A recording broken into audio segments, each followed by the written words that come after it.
Namaste. I'm Reverend Wendy Craig-Purcell here at the Unity Center in beautiful San Diego.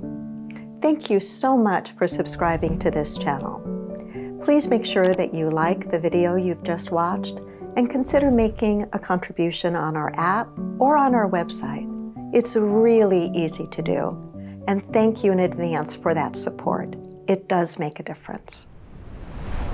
We've been journeying together in looking at spiritual integrity, in looking at what are the ills, as the great Mahatma Gandhi had identified in our world today, that if we could just change those ills, that we would really create for ourselves a very different shared experience in this human family. And how do we attempt to do some of that ourselves, some of that individually? The ills that Gandhi had identified were these: to have knowledge without character, that there's danger in that, there's concern in that; to have science without humanity, without heart or ethics; to have wealth accumulation without effort, without work; commerce without morality; politics without principle. We see very vividly what that's doing in our world today, right now, right? Pleasure without conscience, and worship without sacrifice. Sacrifice is not a word, and neither is the word worship really a word that we often use in New Thought. We are so about the dreams and goals and visioning and creating just what we want for ourselves, and that is well and good, and it has its place. But it's only a partial application of our teaching. A fuller application of our teaching is a recognition of widening our circle, of continuing to do our individual growth and development, but to never forget that we are part of a larger whole, that we're part of a human family. And this idea of worship with sacrifice, I really think lands squarely in our fifth core unity principle. Unity basically has 5 teachings, 5 principles. And the fifth principle in unity is that it is not enough to know these things. It's not enough to know spiritual principle. It's not enough to know what the spiritual tools are, that we must live them. And when Eknath is writing about the idea of worship with sacrifice, he's not talking about, and I don't think Gandhi was talking about, the idea of worship as a religious thing. In some ways, coming into a building on a Sunday morning for an hour and worshiping and then leaving the experience in that room, that's kind of easy to do. You can get pumped up with the music and maybe with a really powerful message, but it really does nothing if it doesn't live in our hearts, right? Blessed are if we know these things, but more blessed are we if we do them. So worship with sacrifice, or worship with ourself, is to take what it is that we know and to commit ourselves to really applying it consistently wherever we are. And sometimes it is that Spirit whispers to us how to do it. And sometimes it is that Spirit seems to send a wrecking ball through our life to wake us up, or perhaps just to put us, maybe not wake us up, but to put us on a completely different trajectory in our life experience. Certainly, Mahatma Gandhi, who was considered to be perhaps one of the greatest teachers in recent history, one of the greatest humanitarian, spiritual teachers, men of conscience, there was a wrecking ball that came through his life. He was living in South Africa at the time. He was on a train, and he got thrown off of the train because he was the wrong color. He got thrown off the train, and he spent the night in the train station. And in those moments of that wrecking ball coming through his life, that he somehow was not good enough because he was born in a skin color that was deemed to be less than. Somehow that wrecking ball came through his life in such a way that it changed the trajectory of his life. That in that train station, he made some deep decisions and commitments to stand for something different. And think about that for a moment. Who among us hasn't heard of this person, Mahatma Gandhi, right? And were it not for that wrecking ball coming through his life, being thrown off that train, where would India be today? Where would South Africa be today? I think we would have lost some incredibly important teachings and radical ideas to apply in life. To worship with sacrifice, according to Eknath, is the idea of looking deeply at what we invest ourselves in. Because the things that we think, the things that we do, the decisions that we make, what we stand for, either helps to evolve the consciousness on our planet or devolve the consciousness on our planet. Gandhi said and deeply believed that he was not exceptional, that anybody could do what he did if they were as committed as he was. I have to stretch into that. I don't know that I could do any of what he did, but I know all of what he did, but I know that I can do something. And I know you know that to be true for yourself as well, right? Janice Stanfield, one of our beloved New Thought singers and songwriters, has in one of her songs the line, "I cannot do all the good the world needs, but the world needs all the good I can do." If we just hold on to that, and if we just live our lives from that, that would make a powerful shift in our families, in our communities, in our world. I cannot do all the good the world needs, but the world needs all the good that I can do. Maybe you're at a place in your life where there's a whispering that's trying to redirect you. Maybe in these weeks that you've been either watching online or coming to church or reading the book, maybe there's been a whispering, an inkling of a change that you are ready to make. A lifestyle change, perhaps, that you are ready to make to embody more of these teachings in a way that improves your life and also is an inspiration to improve the lives of those around you. Maybe it's not been a whispering. Maybe it's been like a wrecking ball that's trying to move you into a completely different trajectory in your life. As I was thinking about the song and that line in it, as I was thinking about Mahatma Gandhi's wrecking ball, I was thinking about a wrecking ball in my life. That wrecking ball came at a time when I was an assistant minister, pretty much right out of ministerial school, working and having my first opportunity to try to learn from a seasoned minister, and having my first chance to actually teach a class in this particular Unity Church I was the assistant minister at. And I had prepared, I was so excited, I was so ready. And then came the wrecking ball. And the wrecking ball was the senior minister telling me right before I went out to a room of people that was pretty packed, I was so excited and scared to death, that they were only there because of him. That they really weren't interested in what I had to say, and I would probably fall and fail. That was a wrecking ball. But it was in that wrecking ball moment, in that personal moment of humiliation, of saying, I'm not going to stay in this place. I'm going to figure out a way to still teach, because I believe in these teachings, but I'm not going to stay in what is clearly an unhealthy work situation.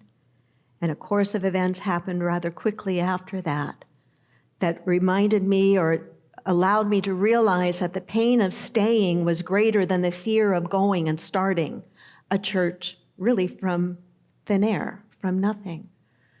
Spirit sometimes is that whispering, and sometimes it's a wrecking ball. But the good that can come out of it, if we are paying attention, is an individual life transformed, an individual life changed. And when an individual life is changed, that life does have an impact on those around it. Whether we realize it or not, people notice who we are and what we do and what we say, and sometimes they notice for the good, and sometimes not so much so. We can make a difference. We need to make a difference by deciding what we stand for, what's really important to us, what we really value for ourselves and for our families, and then figure out how do we take that which we stand for and value for ourselves and live it in such a way that it's an inspiration to other people. As Jana's line in that song says, we can't do it all. We can't do all the good that the world needs right now. But whatever it is that is yours to do, the world needs you to do it. Whatever it is that is mine to do, the world needs me to do it. So worship with self-sacrifice, I think, is coming clear and clean, if you will, with that. Eknath says it's not about a religious ceremony, but about the worship we carry on every day in our own hearts and our own minds. That's beautiful. The worship we carry on every day in our own hearts and our own minds, taking notice of what we worship with our attention, with our focus, with our care, with our dollars, with our hands, with our time, with our talents and our abilities. He quotes the Indian philosophers that say, "You are what your deep driving desire is. As your deep driving desire is, so is your will. As your will is, so is your deed. As your deed is, so is your destiny." An important question to ask ourselves then is, what am I dedicating my life to? And is it worthy of me? Just pause there and let that kind of simmer. What is it that I'm dedicating my life to? And is it worthy of my worship? Is it worthy of this God-given breath, this God-given day that I've received? Is it worthy of that? Eswan was asked what he'd say to the young people of the world. Here's how he answered that question. Don't ever lose your ideals. Nothing matters so much as keeping the flame alive. If you fall, pick yourself up and march on. If you cannot run, then walk. If you cannot walk, then crawl. Nothing in life is more joyful or more fulfilling than keeping the flame alive. Keep it burning. The goal is to get hold of our desires and to draw them together into a single, all-consuming passion for the well-being of all life. The more closely you gather the threads, the more brightly your light will shine. I was thinking about how these ideas have kind of evolved in me over time. And I was thinking about the kinds of messages I gave in the beginning of my ministry and the messages that I give today. And there's been an evolution to them, and I think that's natural over the course of years. But I think it's not only over the course of years that they have evolved and changed. It is also over the different phases of life you enter into as the years go by. And you know, when we're in our 20s, maybe in our 30s, maybe we're really passionate and on fire with, we're gonna change the world, right? Can you get back in touch with that, those of you who aren't 20 and 30 right now? You can get back in touch. But as we get older, maybe sometimes we feel like, well, there's a winding down, or there's a differing phase that we're entering into. And I don't think there's anything bad or wrong with any of that. But I think as we mature, and as maybe we don't feel the same kind of earnestness about being out there and really working to change the world, then I think the very least that we can do, especially those of us that really are committed to this teaching, to a mission such as ours of continuing to transform our individual life and being about what we can be about to heal the world, I think the natural step for us is to really cultivate and pay attention to the young people in our life. And how can we nurture them on and encourage them on to maybe do the things that we will not see done and accomplished in our lifetime because of the age that we are now. But not to just sit back and become quiet and think that our time has passed, because it hasn't. Unity's fifth principle is the principle of it's not enough to know any of this. When we know it, then we're expected to do something with it. We're expected to not just fall asleep and pretend we don't know, but to stay alert and awake and give voice to what it is we know. I think we can do a lot, no matter how many candles are on our birthday cake, by every conversation we have. Every positive conversation we have, every time we give voice to things that matter, whether it is through social media channels, through conversations with a neighbor, with somebody standing in line, we all have the power of this voice. We have the power of our minds. We have the benefit, I believe, of these kinds of teachings. Do you remember before you knew any of this stuff? Nod your head one way or another so I know. I remember before I knew any of this stuff, and I remember the light bulbs going off and the joy and the excitement, and sometimes the arguing in my head with what my minister was saying. Do I really believe that? Well, let me go test it. Let me see if it really works. And being transformed by it. Not everybody knows these things yet. Not everybody knows them. And to give voice to them, to be a voice of inspiration, to earnestly seek out young people in our lives, the upcoming generation. How can we help support and nourish them? And how can we learn from them? How can we learn from them? Not to think that we have all of the answers. We've kind of left some things kind of messy, don't you think? Well, I think we've left some things kind of messy. And we may not be around to clean all those things up.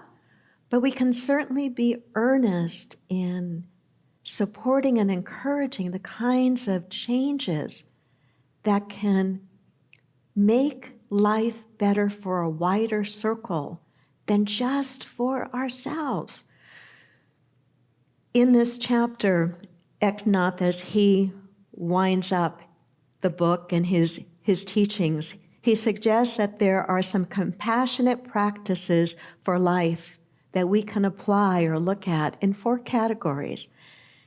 He says the categories are consciousness, sustainable living, generosity, and knowledge. I encourage you, if you have the book, to take a look at that chapter. It's kind of a summary chapter in many ways. But he says what it would look like to worship in an embodied way, not in a religious way, but in an embodied way. It would look like compassion showing up in those 4 areas, in the area of consciousness.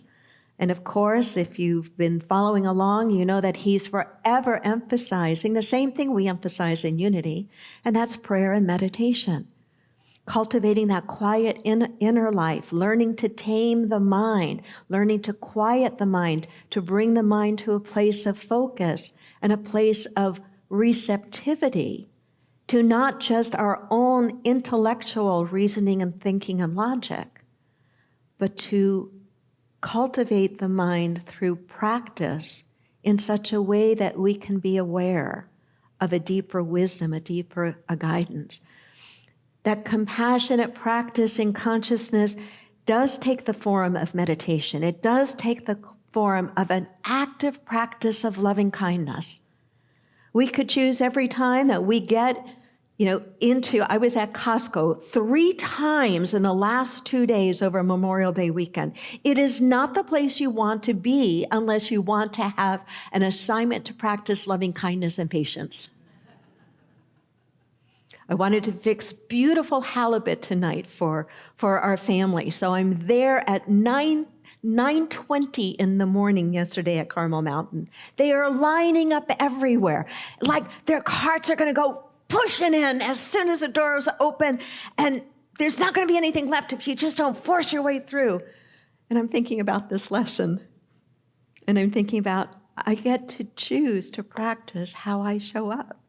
Can I go through Costco not like it's an obstacle course and these people are obstacles in my way, but can I practice loving kindness? I did okay. He says, compassionate practice in the area of sustainable living. JC, I think about you and the things that I've learned from you over many years of friendship. And while I don't by any chance do it perfectly, whether it's making sure we compost our food scraps between you and Jennifer, I don't have a chance. Looking at consumption, making sure that we get rid of or stop using disposable things, looking at, how can I live in a way that's more sustainable, even if it takes practice, even if it's a little more expensive, even if it's a little more inconvenient, even if it means needing to learn new habits and different ways of being. He says the third is compassionate practice in the area of generosity, showing up with a generous heart. It's so easy sometimes to think, especially in a church, if a minister's talking about generosity, they just want you to open your wallet and put money in the basket. And while that's important to keep any business, nonprofit or otherwise, functioning, that's not the same thing automatically as cultivating and living from a generous heart. And a generous heart is a heart that really is looking outward in terms of, is there something in me that I can lend to this situation? It could be an encouraging word. It could be a pat on the back. It could be a hug.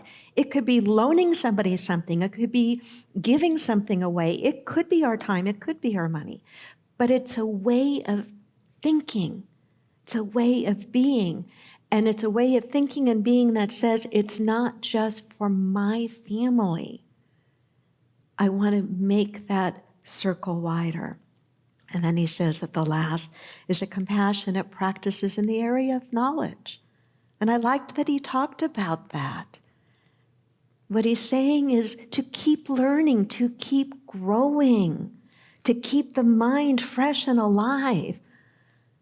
And I think that we can pay attention to our young people for some of this, to try to enter into and be aware of how are they seeing the world? How are they dealing with things? What can we learn from them? Is there some reciprocity here? And so bringing it all back, whether it's this particular social ill that Gandhi had identified, worship without sacrifice, or any of the other 6 that we had looked at, I think what it comes down to is the embodiment of these concepts in our lives. Not only knowing them, but once we know them, to be as earnest as we can. We don't have to do it perfectly. We will not do it perfectly. There will be plenty of times that we fall short, plenty of times we fall asleep, plenty of times we forget. But if our overarching intent is to be more consistent in our practice and embodying, then we will be an inspiration, changing with every conversation, changing our families, changing our communities, and I believe we can change the world. Namaste.